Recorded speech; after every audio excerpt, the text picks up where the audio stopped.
नरेंद्र मोदी 16 और 17 सितंबर को होने वाली शंघाई एयरपोर्ट कॉरपोरेशन ऑर्गेनाइजेशन की समिट में आतंकवाद पर बोलेंगे। उम्मीद है कि पाकिस्तान के प्रधानमंत्री इमरान खान भी इसी समिट में मौजूद रहेंगे।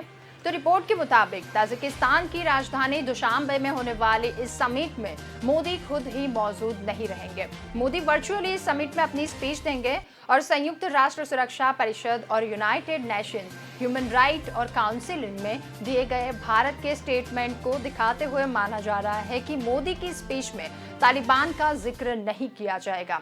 इमरान खान रूस के राष्ट्रपति और सेंट्रल एशियन राष्ट्रपति मीटिंग में खुद ही मौजूद रहेंगे। मोदी के अलावा चीन के राष्ट्रपति शी जिनपिंग वर्चुअली इस समिट में जुड़ेंगे। तो रूस, चीन, भारत, पाकिस्तान, ताजिकिस्तान और कजाकिस्तान एससीओ के मेंबर हैं। भारत की अध्यक्षता में यूएनएससी में इस बात से मजबूती रखी गई थी कि अफगानिस्तान की जमीन का इस्तेमाल किसी भी दूसरे देश को डराने या आतंकवादियों को शरण देने के लिए नहीं किया जाएगा।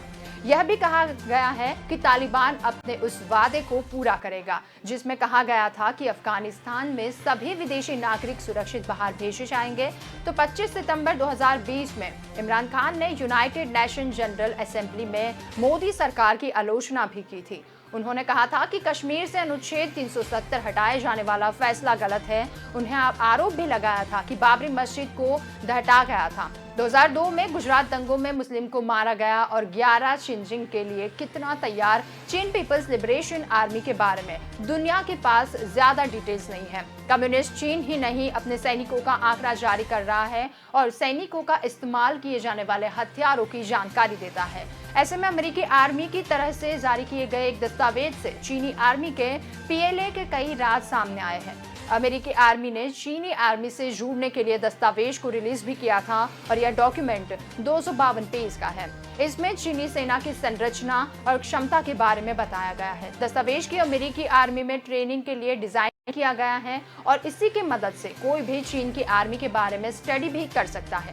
तो रिपोर्ट में बताया गया है कि चीन ने अपने जिन फैसलों के लिए डिफेंसिव मानता है, दूसरे देशों के लिए वही अग्रेसिव होते हैं।